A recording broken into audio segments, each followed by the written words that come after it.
The famous neurobiologist Dr. Andrew Huberman defines addiction as a progressive narrowing of the things in life that bring us joy or bring us pleasure. And that's exactly what weed addiction turned out to be for me. Everything that weed had initially promised me turned out to be the exact opposite of what it provided me with later on in life. And in today's video, that's exactly what I want to talk about. If you're new to the channel, my name's Dr. Frank. I'm the founder of Addiction Mindset Recovery Coaching Programs, which are dedicated to helping people quit nicotine, THC, energy drinks, and adult media content, substances that I once struggled with. Now, at the end of today's video, be sure to check out the video description or the pinned comment for a free 7-step guide on quitting smoking weed, or to register for the first ever free Zoom event that I'm going to be hosting called Life Without Weed, which launches like 4 days from when I drop this video. So check that out. And I'm going to be doing this every month. So if you come to the event and you like it, make sure to stay updated on our channel for future events. Okay. Everything weed promised me turned out to be a lie. When I first began smoking weed initially, it resulted in less anxiety and better sleep. But as I developed in my relationship with weed, it significantly increased the amount of anxiety I was experiencing day to day. Because of my addiction to cannabis, my finances were in a not so good place. My business was in a not so good place.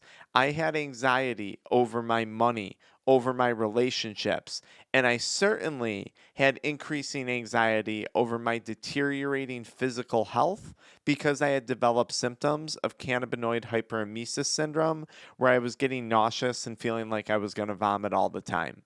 So, maybe in the beginning, weed helped with a little bit of the anxiety of college and family situations and daily life stressors. But by the end of my weed smoking journey, weed had significantly increased the amount of anxiety I was having every day. And on top of that, I was only smoking to alleviate the anxiety that was caused from my weed addiction. So I was treating weed as the solution to a problem that weed was actually causing. And the solution to a problem can't be the thing that's causing the problem itself. And realizing that was a crucial aspect in my quitting process. Weed had promised me better sleep. And initially, maybe I achieved that through smoking cannabis, but over time, weed destroyed my REM sleep. And REM sleep is where your brain organizes all the things that happened to you throughout the previous day. So this is where you organize your emotions in your emotional response to daily events. And if you're not organizing and detoxing and recovering at night properly, you wake up the next day feeling all discombobulated. And waking up each and every day having not had processed the day before, and in my reality, having not had processed, I don't know, several years that I was smoking weed and didn't have REM sleep. Wow, when I quit, the dreams were intense, and my brain's organization and processing of the last several years, that was an intense experience.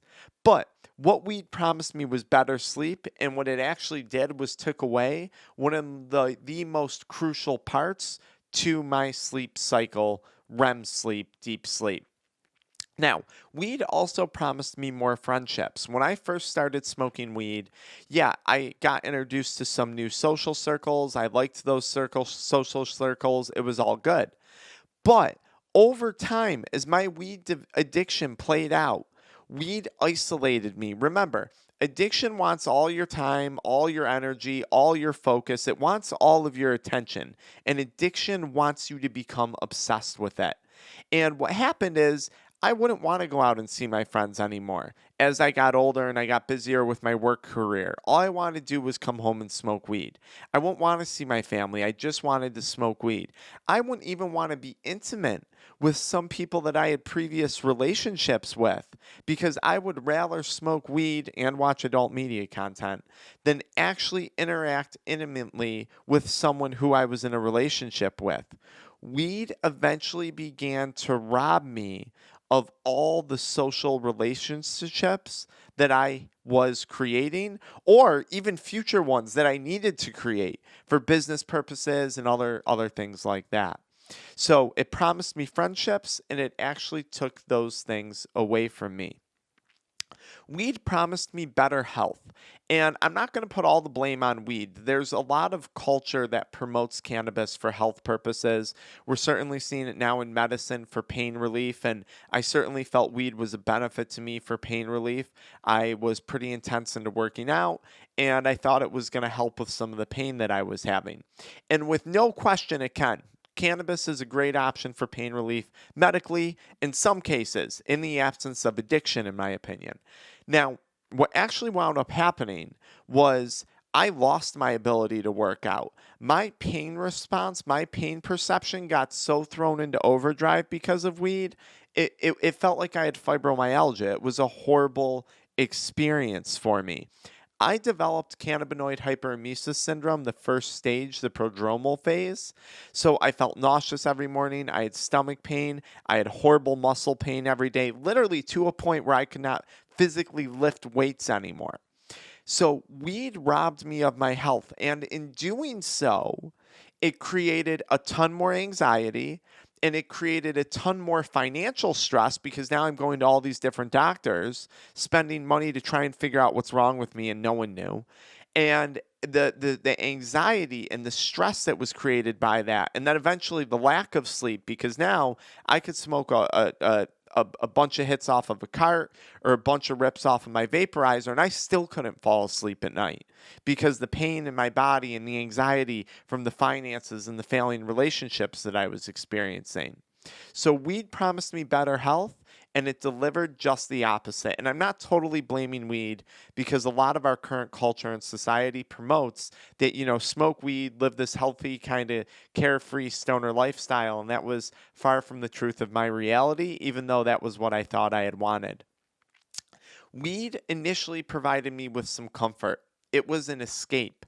But what was once an escape turned into a prison. It was literally, addiction is the exact opposite of an escape. You are jailed in your own mind. And when you lose control of your own mind, of your own thoughts, of your own actions, there is no escape. That is not an escape. That is living in a prison that addiction created. And it's a horrible place to live. So, what weed promised me to be an escape actually turned out to be an entrapment in my own mind through addiction. Weed promised me comfort and joy. And I can tell you, having had experienced all the side effects of cannabis addiction, of weed addiction, there was no comfort in it. I did a live once with a community member, and he said, weed feels like this really nice blanket, but it's full of thorns. And this blanket feels warm, but it's stabbing you at the same time. And at first, even myself, I was like, wow, that's a really good metaphor. Yeah, that's nice. And everyone agreed. But when I thought about that afterwards, I was like, wait a minute, I'm getting sucked into the weed talk here.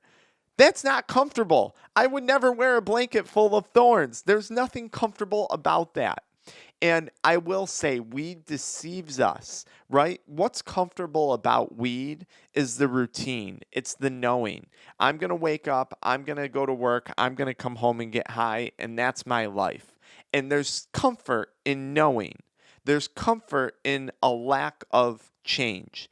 That's the comfort that weed provides. But at the same time, it has you trapped in the most uncomfortable of comfort zones, because not changing, not growing day to day, not getting out there and experiencing life, not getting out there and creating the reality that you want to create for yourself is extremely uncomfortable. The comfort that weed provides in active addiction, I promise you, is nothing more than a facade. And of course, because of addiction, I was viewing weed and I was losing joy in all the things that life promised me, quite literally, because when we have an addiction, you enter a state of dopamine deficit. This can lead to anhedonia, which is a lack of joy in life. Now, the bigger issue is when you're living this way in active addiction, you are living a lie created by addiction. This is like being in a toxic relationship where someone's lying to you every single day. And now you know it's a lie. You watched this video and yet you keep going back for more. Even though you know this person's lying to you. You know this relationship's bad. And when you're living surrounded by lies and you know it, it's extremely exhausting. It's extremely painful. It's extremely fatiguing. It's not a good feeling. And maybe today is the day that you have to start to call out all the BS and all the lies that addiction has told you and make that change. Make that shift into sobriety and recovery. Because I can tell you what, all the things that weed addiction promised me was the exact opposite of what it provided me with. But throughout my sobriety journey, throughout my recovery process, all the things that promised me, it's provided me with, it's delivered on. And I'm doing better financially. We have a whole new company that helps people quit. We have paid programs, free programs, all of those things. My health is significantly better. I got married. My relationships are significantly better. And I have so much less anxiety now because I don't have the anxiety about the finances and the relationships and things that I use cannabinoid hyperemesis syndrome.